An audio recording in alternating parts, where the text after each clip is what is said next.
Olá, queridíssimos estudantes do estado de São Paulo e regiões que nos acompanham. Por exemplo, você é da Bahia, de Sergipe, eu fiquei sabendo que você é de Angola e está aqui acompanhando a gente também. Eu sei, lá no Língua Portuguesa CMSP_M, lá no meu Instagram, o pessoal do mundo inteiro conversa comigo e é muito bacana, eu me divirto muito e essa semana é uma semana especial em que a gente vai... Sabe aquele momento em que o jogo está...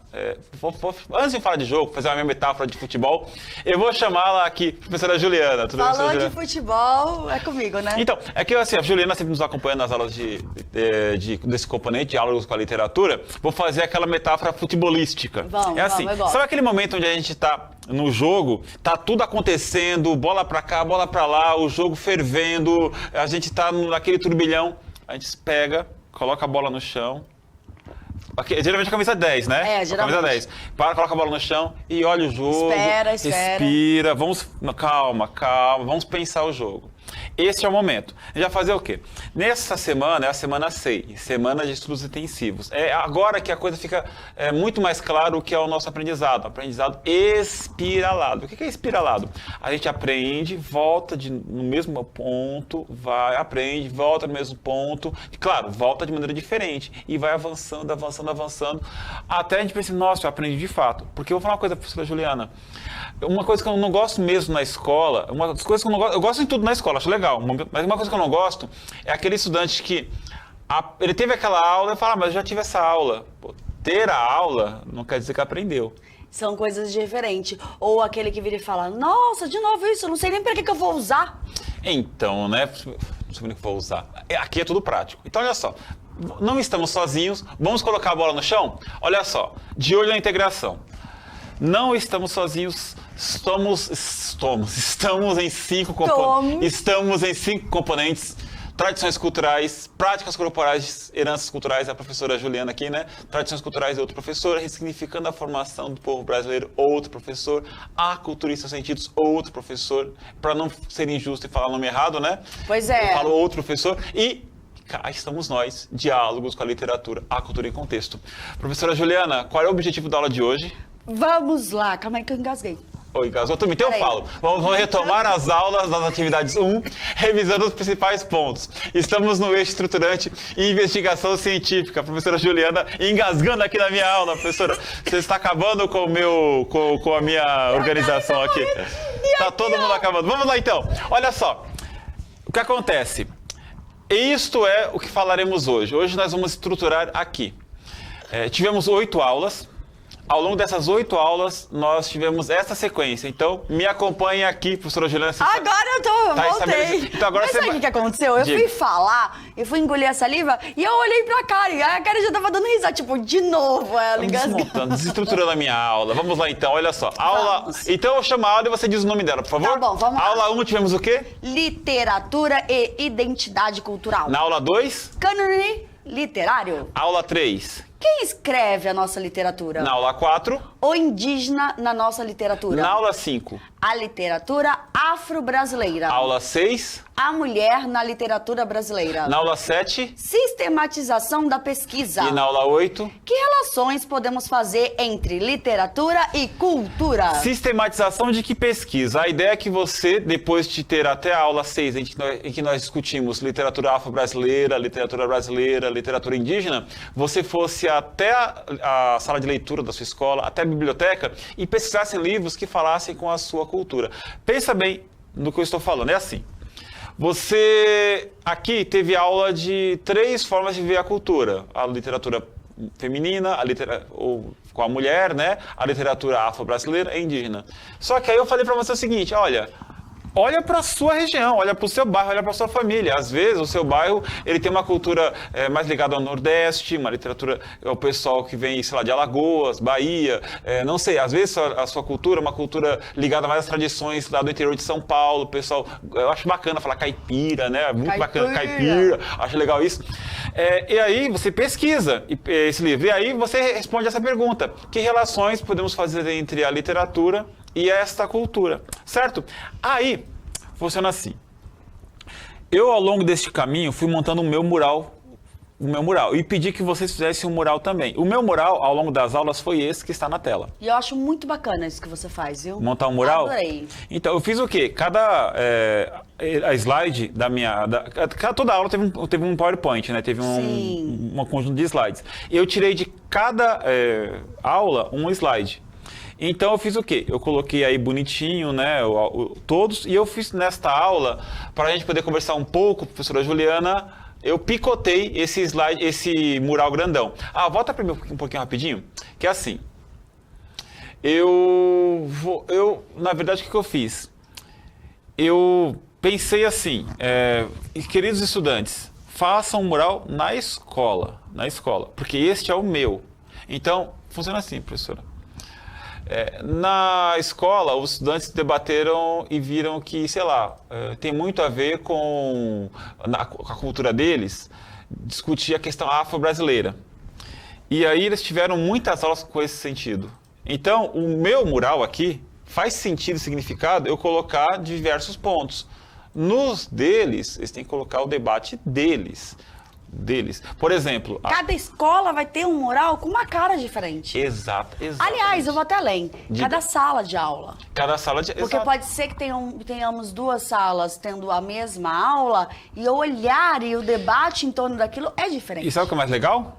Esse mural não deve ser colocado apenas com o conteúdo da minha aula, do meu componente ou do professor que tem o diálogos com a literatura. Seria interessante que vocês colocassem elementos do Ruka-Ruka, da capoeira, do Muay Thai, do Karatê, das aulas de artes, o que é cultura, ou seja, de todos, e montasse um mural maravilhoso. Aí todo mundo, mesmo os que não têm este itinerário, esse aprofundamento, vai também entrar em contato com o que vocês estão pesquisando. Então, desmembrando o meu mural, que é o meu, não precisa ser o de vocês, tá certo? Desmembrando o meu. Nós tivemos na primeira aula esta questão, a literatura representando a cultura. Qual a importância da literatura na representação da identidade cultural coletiva e individual? Essa pergunta é importantíssima e farei de novo. Qual é a importância da literatura para representar a identidade de todos e do indivíduo? Então, qual é a importância? Pra mim, você dá significado, você aprende, conhece. Lembra que a gente estava falando agora há pouco em Ruka-Ruka? Sim. Nós estávamos falando sobre lutas labiais, o Ruka-Ruka, a capoeira, a Muay Thai e o Karatê. Você já praticou alguma delas? Não. Eu também não. Nós precisamos de subsídios para passar o conhecimento. Como que eu adquiro isso? Exato. E outra coisa, aprendendo, estudando, lendo. E também é importantíssimo pensar o seguinte, a gente quando vai pensar na memória do povo, porque vou ser bem teórico agora, Sim. Com licença, vou ser bem teórico. Nós somos o quê? O presente. Quem que eu sou? Eu sou isso enquanto estou falando. O presente já passou, já virou passado. Passou de novo. Ou seja, o presente ele dura nada.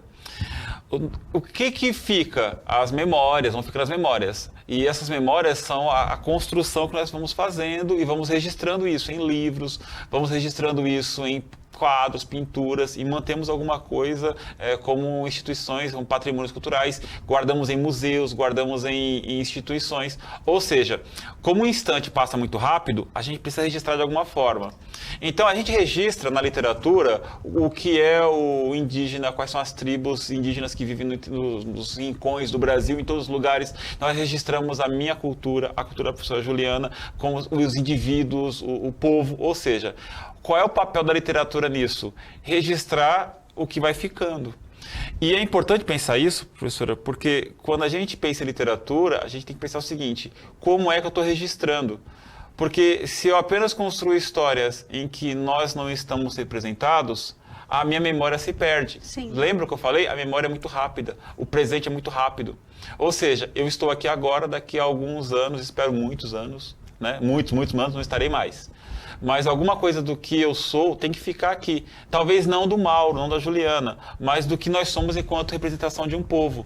Porque se nós morrermos e não ficar nada da gente, a memória do povo se perde. Aí você coloca outra coisa no lugar. E é isso que acontece com povos indígenas, incas, povos originários, astecas, maias, né? Muito se perdeu, infelizmente, né? Então é sobre isso que nós estamos falando. A literatura serve para manter a memória, para manter a identidade, para poder preservar a cultura de uma nação. Inclusive as tradições, né? Perfeito. As tradições, aí eu acho que é muito bacana quando você vê determinadas famílias tendo como tradições algumas coisas. A gente está chegando aí em uma época que muitas famílias têm seus tradicionalismos de na sexta-feira não comer carne. No domingo, na minha casa, a tradição é: cadê? Onde o coelhinho deixou?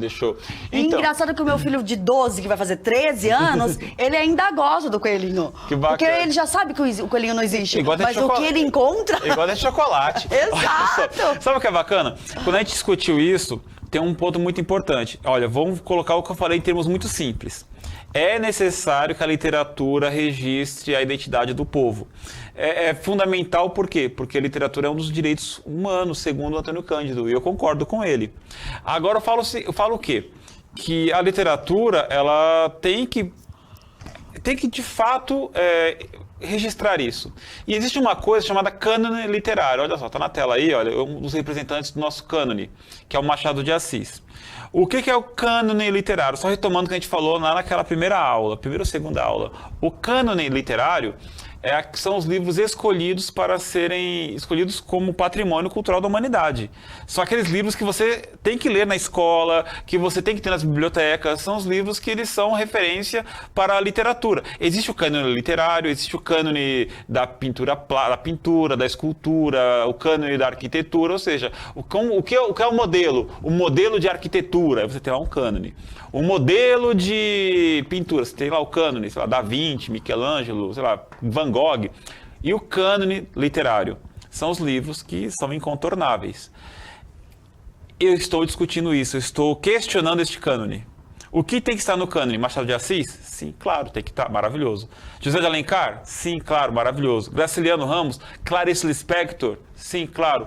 E por que não estar no cânone literário um livro escrito por um indígena?